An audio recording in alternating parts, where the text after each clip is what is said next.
आज हम एक बहुत ही दिलचस्प फ्रेमवर्क पर बात करने वाले हैं जिसे हमारे सोर्स मटेरियल में शत्रु बोध कहा गया है। तो चलिए सीधे इसमें उतरते हैं और समझने की कोशिश करते हैं कि ये आखिर है क्या। तो सबसे पहले ये शब्द शत्रुबोध आखिर है क्या? देखिए, हमारे सोर्स के हिसाब से इसका सीधा सा मतलब है किसी सभ्यता के दुश्मनों के बारे में जानना, उन्हें पहचानना और फिर उनका सामना करना। तो ये सिर्फ एक शब्द नहीं है, बल्कि एक पूरी, कह सकते हैं, एक पूरी प्रक्रिया है। और इस पूरे फ्रेमवर्क का जो सबसे बड़ा आइडिया है वो ये है कि दुश्मन सिर्फ सीमा के उस पार नहीं है, बल्कि वो देश के अंदर, उसकी संस्थाओं में और उसके कल्चरल फैब्रिक में भी मौजूद है। ये एक बहुत ही अहम बात है इस पूरी सोच के लिए। तो चलिए सेक्शन 1 में देखते हैं कि शत्रुबोध असल में है क्या। अब इस पूरे वर्ल्ड व्यू को समझने के लिए सबसे पहले ये देखना होगा कि इसमें खतरों को, मतलब थ्रेट्स को, कैसे देखा जाता है। और यहीं पर एक बहुत ही खास कॉन्सेप्ट आता है जिसे 2.5 फ्रंट वॉर कहा गया है। 2.5 ये वो संख्या है जितने मोर्चों पर हमारे सोर्स के मुताबिक भारत एक साथ लड़ रहा है। ये काफी बड़ी बात है ना। तो चलिए जरा समझते हैं कि ये 2.5 मोर्चे आखिर हैं कौन से। तो देखिए, इसमें 2 मोर्चे तो बाहरे हैं, लेकिन सबसे ज्यादा जोर इस फ्रेमवर्क में आधे मोर्चे पर दिया गया है। और ये आधा मोर्चा ये अंदरूनी है, इंटरनल है। इसमें कौन कौन शामिल हैं? हमारे सोर्स मटेरियल के हिसाब से इसमें रैडिकल इस्लामिस्ट संगठन, नक्सली जिसे टुकड़े टुकड़े गैंग कहा जाता है, वो वोकिज्म को बढ़ावा देने वाली ताकतें और यहाँ तक कि जातिगत विभाजन पैदा करने वाली ताकतें भी शामिल हैं। मतलब ये वो ताकतें हैं जिन्हें देश को अंदर से कमजोर करने वाला माना जा रहा है। तो चलिए अब दूसरे सेक्शन पर आते हैं। ये जो लड़ाई है ये सिर्फ जमीन पर नहीं है, ये नैरेटिव की भी लड़ाई है। मतलब इतिहास, मीडिया और कल्चर को कौन आकार दे रहा है, इसकी लड़ाई। अब ये जो नैरेटिव की लड़ाई है ना, ये कोई आज की बात नहीं है। सोर्स मटेरियल के मुताबिक इसकी जड़ें बहुत गहरी हैं। 1817 में जेम्स मिल के औपनिवेशिक इतिहास से इसकी शुरुआत बताई जाती है, जिसे एक हिंदूफोबिक डिस्कोर्स की शुरुआत माना गया। फिर 1947 के बाद का दौर आता है जब कहा गया कि राष्ट्रवादी इतिहासकारों को साइडलाइन करके मार्क्सवादी इतिहासकारों को आगे बढ़ाया गया। और आज की तारीख में एक नैरेटिव वॉर चल रही है जिसका मकसद है भारतीय इतिहास को डीकोलोनाइज करना, मतलब उपनिवेशवाद से आजाद कराना। और ये नैरेटिव की लड़ाई मीडिया में तो सबसे ज्यादा देखने को मिलती है। हमारे सोर्स मटेरियल में 2 तरह के मीडिया में एक साफ लाइन खींची गई है। एक तरफ है लूटियंस मीडिया और दूसरी तरफ देशभक्त मीडिया। देखिए, एक को भारत की नेगेटिव इमेज बनाने वाला बताया गया है जो विदेशी मान्यता ढूंढता रहता है, वहीं दूसरे को राष्ट्रीय एजेंडा सेट करने वाला और सीधे जनता से कनेक्ट करने वाला माना जा रहा है। बात सिर्फ न्यूज मीडिया तक ही सीमित नहीं है, ये सोच एंटरटेनमेंट तक भी जाती है। जरा इस बात पर गौर कीजिए, कुछ सोर्स तो ये तक कहते हैं कि पोर्नोग्राफी और ओटीटी कंटेंट से जो कल्चरल खतरा है वो इस्लामी आंदोलन और करप्शन दोनों को मिलाकर भी बढ़ा है। इसे एक तरह का कल्चरल टेररिज्म तक कहा गया है। तो अब सवाल ये उठता है कि इन सारे खतरों से निपटेगा कौन?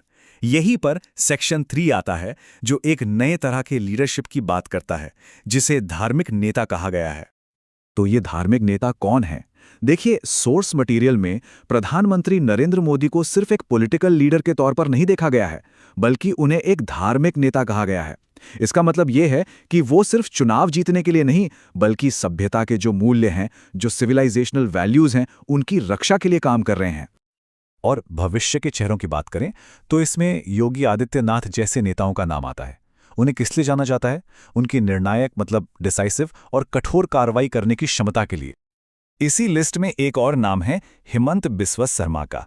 उन्हें भी एक अहम भविष्य के चेहरे के तौर पर देखा जाता है, खासकर इसलिए क्योंकि वो सेंसिटिव मुद्दों पर बहुत ही, कह सकते हैं, बेबाकी से अपनी राय रखते हैं। तो फिर इन सभी लीडर्स में कॉमन क्या है? सोर्स मटेरियल के मुताबिक जो बात कॉमन है वो है पॉलिटिकल इस्लाम जैसे मुद्दों पर एकदम साफ क्लैरिटी और बुलडोजर मॉडल जैसी हार्ड एक्शन लेने की इच्छा शक्ति। यही गुण एक धार्मिक नेतृत्व को परिभाषित करते हैं इस फ्रेमवर्क के अनुसार। अब आते हैं सेक्शन 4 पे। ये जो लड़ाई है ये सिर्फ राजनीति और कल्चर तक नहीं है, इसका एक और बहुत बड़ा मैदान है, हमारा लीगल और जुडिशियल सिस्टम। और इसके लिए एक खास शब्द इस्तेमाल किया गया है, लॉफेयर। तो इस लॉफेयर से निपटने का रास्ता क्या है? यहां पर सोर्स मटेरियल 3 बड़े कानूनी सुधारों की बात करता है। एक तरह का रोड मैप है ये। पहला, प्लेसेस ऑफ वर्शिप एक्ट 1991 को ख़त्म करना, दूसरा वक्फ एक्ट 1995 को ख़त्म करना और तीसरा जजों की नियुक्ति वाली जो कोलिजियम सिस्टम है उसे ख़त्म करना। और इन कानूनों को हटाने की मांग क्यों है? क्योंकि सोर्स के मुताबिक ये कानून जैसे कि प्लेसेस ऑफ वर्शिप एक्ट गुलामी का प्रतीक हैं। ये तर्क दिया जाता है कि ये पुराने ऐतिहासिक अन्यायों को आज भी कायम रखे हुए हैं, इसलिए इन्हें हटाना ज़रूरी है। और अब हम आते हैं अपने आखिरी 5वें सेक्शन पर। यह है शक्ति का एक नया दर्शन, एक नई फिलॉसफी कि जियोपॉलिटिक्स में आदर्शवाद की जगह डर को कैसे इस्तेमाल किया जाए। ये जो बदलाव है ये बहुत बड़ा है। देखिए, एक तरफ है पुराना अप्रोच जो वसुधैव कुटुंबकम यानी पूरी दुनिया एक परिवार है के आदर्श पर चलता था, जिसका लक्ष्य था कि दुनिया हमें एक अच्छा लड़का समझे। और दूसरी तरफ है नया अप्रोच जो यथार्थवाद मतलब रियलिज्म पर आधारित है और इसका मूल सिद्धांत है डर पैदा करना। लक्ष्य अब एक ऐसी शक्ति बनना है जिससे दोस्त और दुश्मन दोनों डरें। और इसके पीछे की सोच क्या है? सोच ये है कि दुनिया उसी देश की इज्जत करती है जिसके पास हिंसा करने की ताकत तो हो, लेकिन वो उसे इस्तेमाल ना करने का विकल्प चुने। मतलब असली शांति आती ही ताकत से है और इस भरोसे से कि जरूरत पड़ने पर उस ताकत का इस्तेमाल किया जा सकता है। और ये हमें इस पूरे फ्रेमवर्क के फाइनल और सबसे चौंकाने वाले निष्कर्ष पर लाता है। देखिए, शत्रु बोध यानी दुश्मन को जानना, उसके बारे में जागरूक होना, ये तो सिर्फ पहला स्टेप है।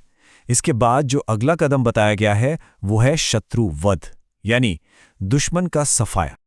तो आखिर में ये पूरा ढांचा हमें एक बहुत ही बुनियादी सवाल के साथ छोड़ जाता है।